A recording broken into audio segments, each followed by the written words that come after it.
pagi pemirsa, kembali lagi bersama kami hanya di Canvas.news. Dengan saya Azaria Febrian dan saya Anggara Wahyudyananta. Kami akan mengupas tuntas peristiwa berita pada pagi hari ini hanya di Canvas.news. Cilegon 25 Juni 2025. Sebuah insiden kebakaran terjadi di pabrik Lotte Chemical Industry di Cilegon, Banten pada Selasa malam 24 Juni 2025. Kebakaran tersebut melibatkan cerobong asap yang terbakar hebat, mengeluarkan asap tebal yang dapat terlihat dari jarak beberapa kilometer. Meski kebakaran tersebut tidak meluas ke area pabrik lainnya, pihak berwenang khawatir akan potensi resiko kesehatan dan lingkungan yang ditimbulkan oleh asap beracun yang keluar dari cerobong tersebut. Sejumlah warga yang tinggal di sekitar pabrik juga melaporkan tercium bau tidak sedap dan mengeluhkan iritasi pada mata serta saluran pernapasan. Sebagai mahasiswa di Serang, secara langsung gak berdampak juga sih di saya, cuman dari waktu sore hingga malam tuh langit tuh emang agak kelihatan oren-oren ya, karena dari arah tempat flare Lotte itu berada, itu tuh apinya kayak terlihat gitu walaupun kecil. Pihak kepolisian Cilegon masih melakukan pemeriksaan lebih lanjut untuk mengetahui penyebab pasti kebakaran. Mereka juga menyelidiki apakah ada kelalaian dari pihak perusahaan dalam pemeliharaan fasilitas yang dapat menyebabkan insiden tersebut. Hingga saat ini, belum ada laporan korban jiwa atau cedera serius, namun pihak berwenang tetap menghimbau agar warga sekitar tetap waspada untuk mengikuti instruksi keselamatan yang diberikan oleh petugas. Ratusan supir truk turun ke jalan pada 20 Juni 2025 dalam aksi demo menolak kebijakan odol. Massa berkumpul sejak pagi di depan kantor Kementerian Perhubungan membawa puluhan truk sebagai simbol perlawanan. Odol atau over dimension overloading adalah aturan pelarangan kendaraan yang melebihi batas muatan dan dimensi. Para supir menilai aturan ini tidak adil dan merugikan mereka secara ekonomi. Para pendemo meminta agar penerapan odol ditunda dan diberikan solusi yang manusiawi. Saya mewakili driver se-Kabupaten Kebumen menghadap Ketua DPR Kebumen menyampaikan rasa keberatan kami terhadap adanya undang-undang odol. Overdimensi, overload, sedangkan kalau tidak overdimensi, tidak overload, kami tidak bisa bekerja. Untuk itu kami tadi minta pendapat dari anggota Dewan. Kebetulan tadi ada Kapolres. Untuk sementara ini kami masih bisa beroperasi seperti biasa dan tidak ada penindakan secara hukum dari Polres Kebumen. Kalau bicara keluh kesah, kami tidak ada habisnya, Mas. Karena yang namanya supir, Mas, yang dihadapi bukan hanya penegak hukum, tapi di situ ada premanisme, ada mafia, banyak sekali, Mas. Mereka juga mendesak pemerintah untuk melibatkan asosiasi supir dan pemilik truk dalam merumuskan kebijakan transportasi. Demo berlangsung damai dengan pengawalan ketat dari pihak berwenang. Aksi ini menjadi bukti bahwa suara pekerja jalanan tidak bisa terus-menerus diabaikan. Apakah pemerintah akan mendengar? Kita tunggu langkah selanjutnya. Kondisi Pasar Balendono yang berada di Kecamatan Banyu Urip, Kabupaten Purworejo, kini kian memperhatikan. Pasar tradisional yang dulunya ramai dikunjungi warga, kini terlihat sepi aktivitas. Banyak kios yang tutup dan pengunjung pun semakin berkurang. Menurut para pedagang, menurunnya jumlah pembeli sudah terjadi sejak beberapa tahun terakhir. Selain karena persaingan dengan toko modern, kondisi bangunan pasar yang terkesan kumuh dan kurang terawat menjadi salah satu penyebab utamanya. Itu kan habis lebaran itu biasanya sepi, satu bulan sepi. Tapi nanti habis lebaran kan nanti bulannya bulan Dzulhijjah, nah itu rame lagi. Kan banyak orang punya gawe sama orang pada naik haji, itu rame lagi. Cara buat ngatasin pas di sepinya gitu? Kadang-kadang sini karena banyak, itu pernah ini ya 1 minggu ada yang liburin daerah gantian, lumayan bisa buat istirahat. Tapi kalau keadaan pasarannya lagi, panggil lagi kerja lagi sana. Karena sini banyak kerja sana. Pedagang berharap Ada upaya dari pemerintah daerah untuk segera merenovasi pasar dan menghidupkan kembali aktivitas ekonomi di kawasan ini. Tentu prihatin kondisinya Pasar Baitono ini secara kelihatan ekonominya masih sepi. Untuk yang fasad ini rencana dari OPD melalui masih menggunakan anggaran pemeliharaan, itu nanti kita coba yang bisa kita buka ini nanti kita buka dulu, jadi supaya tampak depannya lebih terbuka seperti itu. Rencana secepatnya segera, secepatnya sebelum mendekati Idul Fitri inilah, menjelang Idul Fitri nanti insya Allah kita buka. Tapi tentu tidak bisa semua yang konstruksi di situ beton dan lain sebagainya, nanti kita kaji lagi, karena yang bisa kita buka ini yang tentu tidak mengganggu kekuatan konstruksi dari bangunan gedungnya itu sendiri dulu. Nah nanti ke depan baru kita bicara yang sifatnya konstruksi beton dan juga ini, itu nanti kita coba kaji ulang. Tapi yang bisa kita buka terlebih dahulu. Teman pedagang yang dikeluhkan kan selama ini selalu sepi nih. Nah ini kita ingin ke depan ada penjualan yang meningkat di sini. Nah ini hari ini salah satu upaya kita berkunjung untuk nantinya kita formulasikan, kita diskusikan, kita buat kebijakan, kita melihat contoh-contoh lah di kota besar itu kan pemanfaatan lahan pasar itu sekarang sangat terbuka untuk ruang kreatif, mendatangkan teman-teman, jadi mereka mungkin nanti di sini bisa kita kolaborasikan dengan berbagai macam kegiatan, aktivitas di Pasar Baitono, terus bisa nanti menarik para pengunjung. Kita juga meminta adanya promosi dan kegiatan yang menarik kembali minat warga untuk berbelanja di pasar tradisional.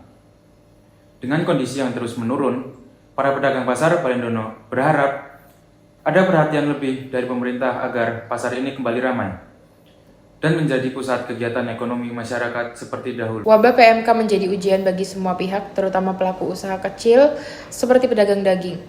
Edukasi yang tepat dan kepercayaan masyarakat menjadi kunci dari pemulihan.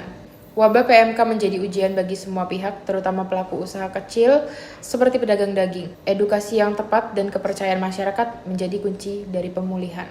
Itu untuk PMK kemarin itu aman. Untuk Jogja masalahnya, untuk penjualan di pasar hewan sudah ada dokter hewan yang menyeleksi. Kalau memang ada PMK kena, suruh bawa pulang. Terus kedua, untuk di RPH, rumah pemotongan hewan, itu yang kena disembuhkan dulu, tidak boleh dipotong. Itu kan ada surat pemotongan kayak gini, Mbak. Nah, dari RPH. Kecelakaan lalu lintas kembali terjadi di wilayah Kabupaten Purworejo. Sebuah insiden tabrakan melibatkan sepeda motor dan mobil minibus terjadi tepat di dekat pom bensin Sejiwan, Kecamatan Purwodadi. Pada Kamis pagi sekitar pukul 7.30 waktu Indonesia bagian Barat, menurut keterangan saksi mata, kecelakaan bermula saat sepeda motor yang dikendarai oleh seorang pria berusia sekitar 30 tahun melaju dari arah timur dan hendak menyalip kendaraan di depannya. Pada saat bersamaan, sebuah mobil dari arah berlawanan melintas sehingga tabrakan tak terhindarkan. Saya tadi di kebun mau nyambut telo, dengar suara ban meletus, dia langsung langsung balik arah, melihat mobil itu terguling-guling, ya kan gitu kan. Kondisi korban tadi kayaknya nggak parah, mungkin dalamnya nggak tahu. Tapi ada berapa kendaraan berarti mas yang Cuman 3 ya? Cuman 3. Terus sama motor roda 2 sama sedan itu ya. Akibat kecelakaan ini, arus lalu lintas di sekitar SPBU Sejiwan sempat mengalami kemacetan selama kurang lebih 30 menit. Petugas Satlantas dibantu warga setempat segera melakukan evakuasi dan mengatur lalu lintas agar situasi kembali kondusif. Hingga saat ini diturunkan penyebab pasti kecelakaan masih dalam penyelidikan pihak kepolisian. Masyarakat diimbau untuk lebih berhati-hati dan mematuhi aturan lalu lintas.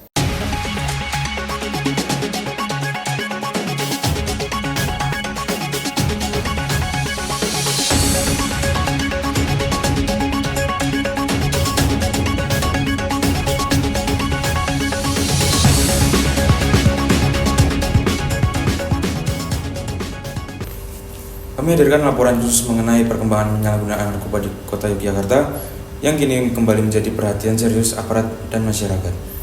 Untuk masuk ke program rehabilitasi BNN, kita ada 2 jalur. Yang pertama adalah jalur sukarela. Ini diperuntukkan untuk masyarakat penyalahguna maupun pecandu narkotika yang secara sukarela datang ke klinik BNN untuk mendapatkan layanan rehabilitasi. Kemudian yang kedua adalah seseorang yang telah diputus oleh hakim, ya. Berdasarkan data Badan Narkotika Nasional Kota Yogyakarta, jumlah tersangka kasus narkoba mengalami fluktuasi dalam 5 tahun terakhir. Pada tahun 2020, hanya terdapat 1 tersangka yang diamankan. Jumlah itu naik menjadi 2 tersangka pada tahun 2021 dan melonjak tajam ke 6 tersangka pada tahun 2022. Namun pada 2023, angka tersebut kembali menurun menjadi hanya 1 tersangka. Berdasarkan survei prevalensi yang dilakukan pada tahun 2019, sekitar 2,3% warga daerah istimewa Yogyakarta pernah menggunakan narkoba. Angka ini lebih tinggi dibanding rata-rata nasional yang kala itu berada di angka 1,8%. Hingga saat ini belum tersedia pembaruan data prevalensi khusus DIY. Namun tren nasional menunjukkan penurunan menjadi 1,73% pada tahun 2023. Di balik data penyalahgunaan narkotika yang terus bergerak, terdapat kisah-kisah perjuangan mereka yang memilih untuk pulih. BNN Kota Yogyakarta bersama Yayasan Nawacita menjadi garda depan dalam memberikan layanan rehabilitas baik medis maupun sosial bagi para mantan pengguna narkotika. Saat ini banyak sekali remaja yang menyalahgunakan narkoba itu karena tidak adanya kehadiran orang tua untuk anaknya begitu. Jadi kami mendorong para orang tua ini untuk bisa belajar mendengarkan. Bukan sekedar mendengar, tapi mendengarkan. Benar-benar meluangkan waktu, tenaga untuk bersama anak mereka, mendengarkan apa yang diceritakan oleh anak-anaknya ataupun yang menjadi keluhan anaknya. Menurut perwakilan BNN, rehabilitas kini lebih mudah diakses. Siapapun yang menyadari ketergantungannya dapat langsung menghubungi layanan aduan tanpa takut dijerat pidana. Layanan yang diberikan oleh BNN terkait dengan rehabilitasi itu berdasarkan setting layanan itu ada 2 macam. Yang pertama adalah setting layanan rawat inap. Ini ditujukan untuk masyarakat pengguna narkotika yang sudah mempunyai atau tingkat kecanduannya itu cukup berat. Sementara itu, Yayasan Nawacita yang berfokus pada pendekatan spiritual dan sosial turut mendampingi proses pemulihan jangka panjang bagi para kliennya. Kita menggunakan metode terapinya pastinya yang berbasis UPI ya, seperti 12 step, 12 langkah, terus CBT, kognitif behavior terapi. Seorang ibu mengaku anaknya sempat terjerumus narkoba, namun setelah mengikuti program rehabilitasi, perlahan perubahan mulai terlihat. Untuk rehabilitasi itu jujur sangat membantu, karena dari situ saya untuk kondisi tubuh saya itu lebih membaik lagi, lebih fit. Terus emosi saya bisa terkontrol kembali, mental saya juga kembali. Dari sisi kepolisian, Polda DIY menegaskan bahwa mereka mengedepankan pendekatan humanis dalam menangani penggunaan narkotika. Jika pengguna bersedia direhabilitasi, maka proses hukum bisa dikesampingkan demi kepentingan pemulihan.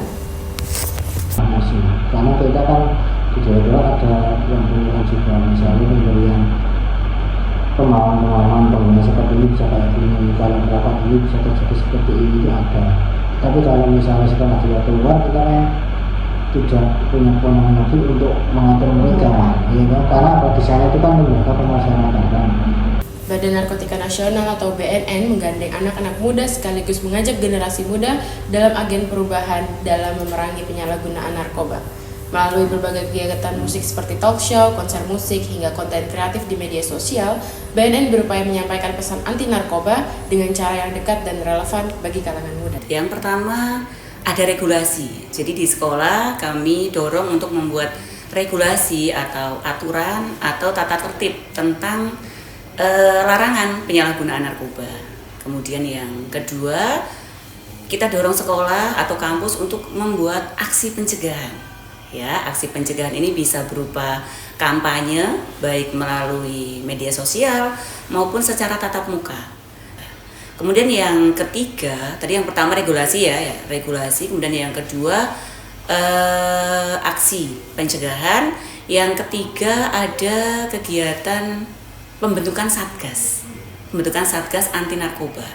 Sinergi ini bisa memperkuat ketahanan masyarakat, khususnya generasi muda, dalam menghadapi berbagai godaan penyalahgunaan zat berbahaya.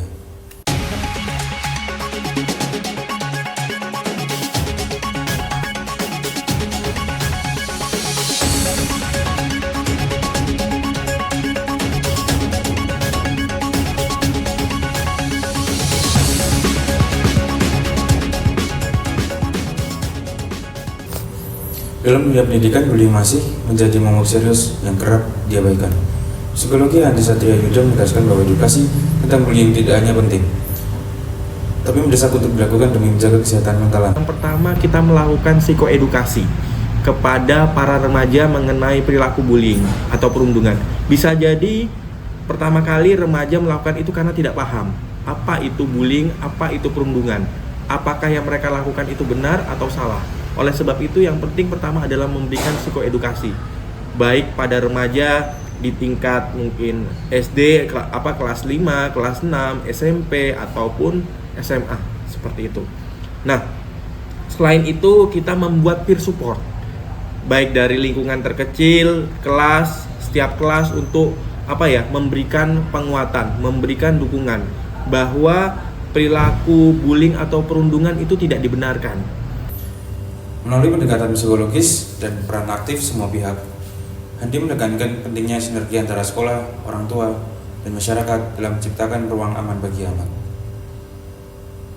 Dalam laporan mendalam ini, kami mengangkat kisah nyata seorang remaja korban bullying yang akhirnya angkat suara setelah bertahun-tahun bungkam.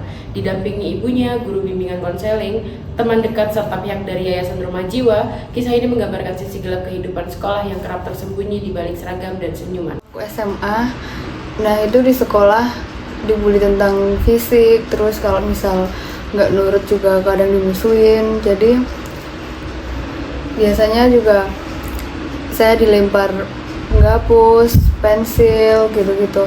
Nah waktu SMA itu saya lebih sering menyendiri, terus nggak berani ngomong sama orang, suka nangis tiba-tiba, terus ngurung diri di kamar juga.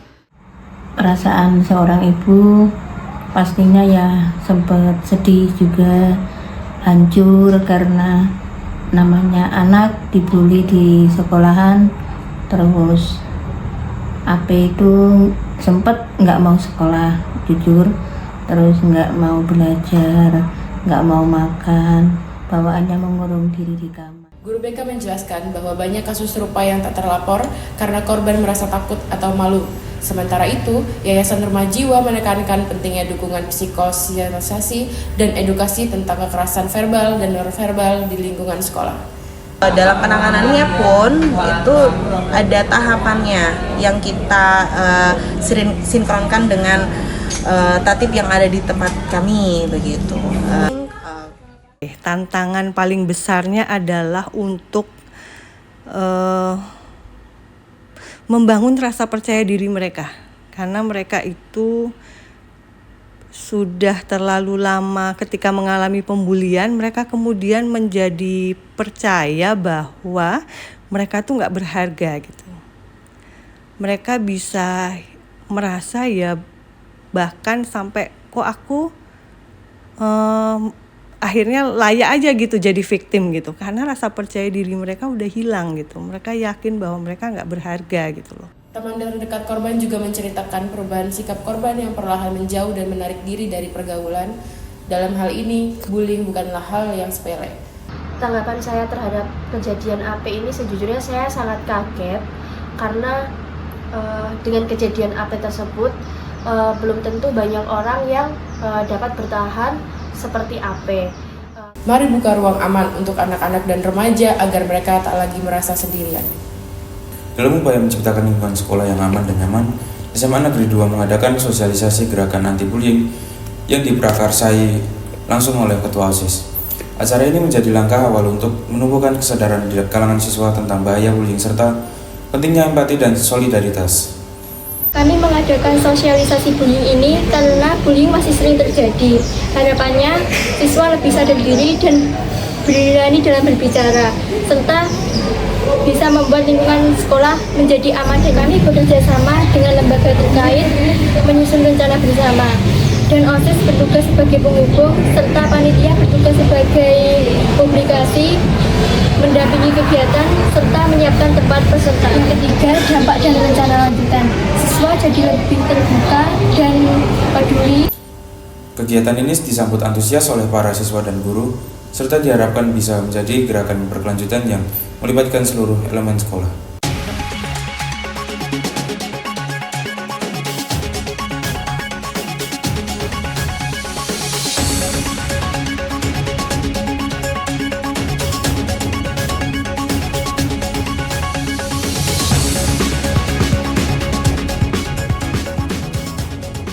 Arus mudik lebaran tahun ini di sejumlah wilayah Jawa Tengah dan Jawa Timur terpantau cukup lancar dan lenggang. Beberapa faktor yang mempengaruhi kelancaran arus mudik tahun ini antara lain pembagian waktu libur yang lebih panjang, serta banyaknya pemudik yang memilih berangkat lebih awal. Dari pantauan tim liputan kami, stasiun Kutoarjo dan Terminal Magetan tercatat mengalami kepadatan yang signifikan, sementara kondisi arus lalu lintas di jalur Pantura terpantau lancar. Setelah itu di stasiun Kutoarjo terlihat para penumpang memadati peron dan ruang tunggu. Suasana serupa juga terjadi di Terminal Magetan. Calon penumpang mulai memadati area terminal sejak dini hari. Bus antar kota dan antar provinsi mencatat peningkatan yang lumayan signifikan dibanding dengan hari biasanya. Solo Market di Selasar Ngasopuro kembali digelar akhir pekan ini. Acara ini menjadi tempat favorit warga Solo dan wisatawan untuk berbelanja produk lokal. Berbagai produk kerajinan seperti batik, aksesoris, tas, hingga makanan khas Solo dijual di sini. Suasana sangat ramai, sejak pagi hingga malam hari, banyak pengunjung datang untuk berburu barang unik dan oleh-oleh khas Solo. Saya Julian Rehan mengabarkan di sini di Pasar Antik Triwindu yang bertepatan di Jalan Diponegoro terdapat event yang bernama Solo Art Market berada di trotoar sepanjang Jalan Diponegoro. Event tersebut memamerkan para UMKM seni di kota Solo yang menjual hasil karya mereka. Terdapat banyak hasil karya sejenis kain batik, baju batik, dan pernak-pernik, lukisan, dan masih banyak yang lainnya juga. Mereka menjual hasil karya mereka untuk memenuhi kebutuhan dan untuk mengembangkan sejarah-sejarah seni di Indonesia. Selain berbelanja, pengunjung juga bisa menikmati pertunjukan musik dan hiburan seni di sepanjang area Ngasopuro. Para pedagang mengaku senang karena penjualan mereka meningkat selama acara ini berlangsung. Solo Market di Selasar Ngasopuro memang rutin digelar setiap akhir pekan sebagai upaya mendukung UMKM lokal.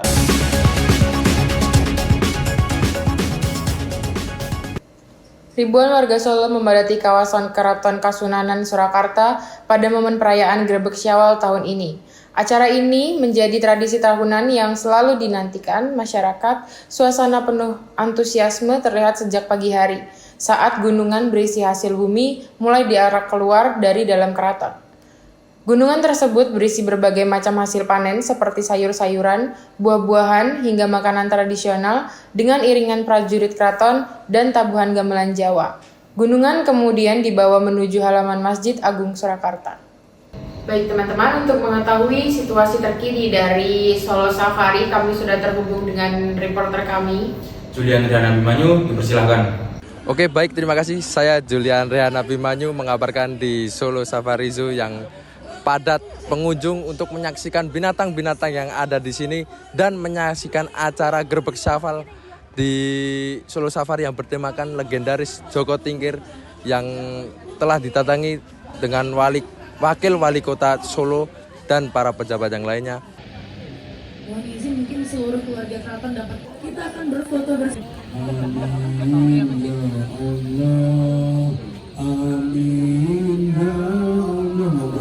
Baru saja kita menyaksikan live report dari suasana di Solo Safari. Tetap saksikan berita selengkapnya setelah jeda pariwara berikut ini, tetap di Canvas.news.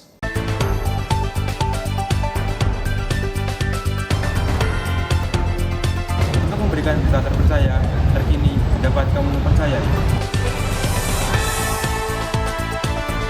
Kami memberikan berbagai informasi dengan sumber akurat, jelas dan terpercaya.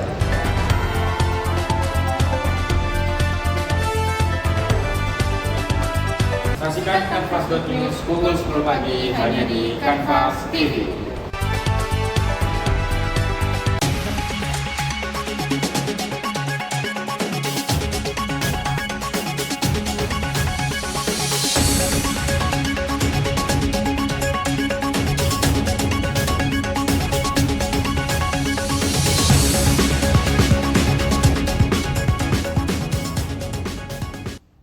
Resto yang satu ini menawarkan nuansa yang sangat khas, bahkan menyerupai suasana kerajaan begitu memasuki pintu utama. Pengunjung langsung disambut oleh dekorasi megah, lengkap dengan ornamen-ornamen yang menciptakan atmosfer tradisional dan elegan. Namun yang lebih menarik lagi adalah adanya museum batik di dalam resto tersebut. Ya, bagi pengunjung yang datang untuk menikmati hidangan, mereka akan mendapatkan tiket masuk ke museum batik yang terletak di area resto.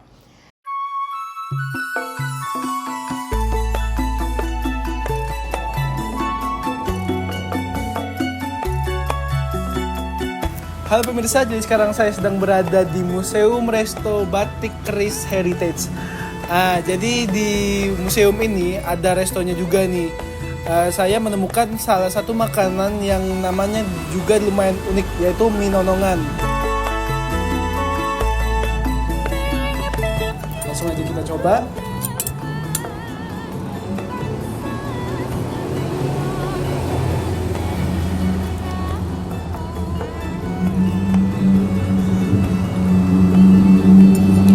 Kalau dari segi rasa, yang saya rasakan dari mie nonongan ini, dia mirip-mirip mie Bangka, mie ayam Bangka yang tipikal mie-nya asin dan ayam yang lumayan gurih. Jadi bagi Anda yang suka mie dengan yang tekstur asin dan gurih, bisa mencoba mie nonongan ini di Resto Keris Batik Heritage. Setelah puas menikmati suasana resto dan museum, kami pun mencoba salah satu kuliner yang sedang viral di Solo, yaitu dimsum Umayumca. Dimsum ini memang terdengar familiar bagi sebagian orang, namun tidak banyak yang tahu bahwa dimsum ini kini jadi buah bibir di media sosial, terutama di aplikasi TikTok, dikenal dengan cita rasa khas dan penyajian yang unik. Bagi Anda yang penasaran, resto dan museum batik ini adalah tempat yang tepat untuk menikmati pengalaman kuliner yang berbeda sambil menjelajahi kekayaan budaya Indonesia. Halo pemirsa, jadi saya sekarang sedang berada di kawasan Pasar Gede. Dan saya kali ini akan mencicipi dimsum yang sedang ramai di sosial media belakangan ini.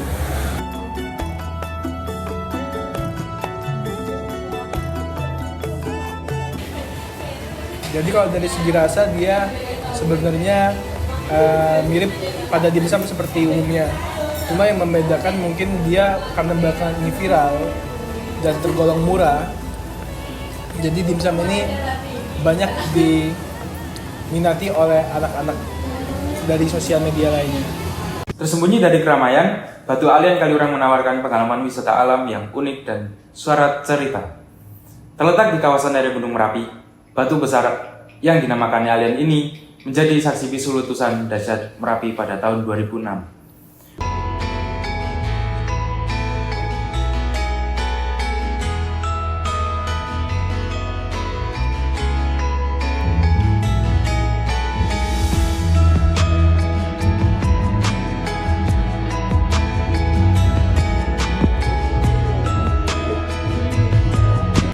Terletak di Dusun Jambu, Kepuharjo, Kecamatan Cangkringan, Sleman, Batu Alen ini menjadi salah satu destinasi wisata yang cukup ramai dikunjungi, terutama pada akhir pekan dan musim liburan.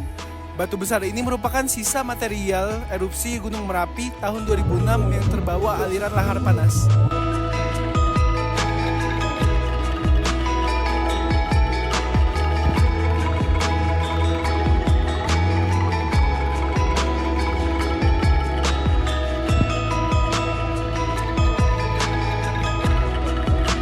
Wisata Batu Alen di kawasan Merapi ini dipenuhi oleh wisatawan yang datang dari berbagai daerah. Di antara lalang wisatawan, dagang kaki lima turut meramaikan dengan menjajankan makanan, minuman, dan juga cenderamata daerah khas setempat. Di sini masih terasa sejuk dan juga menyegarkan, karena tergolong jauh dari daerah perkotaan.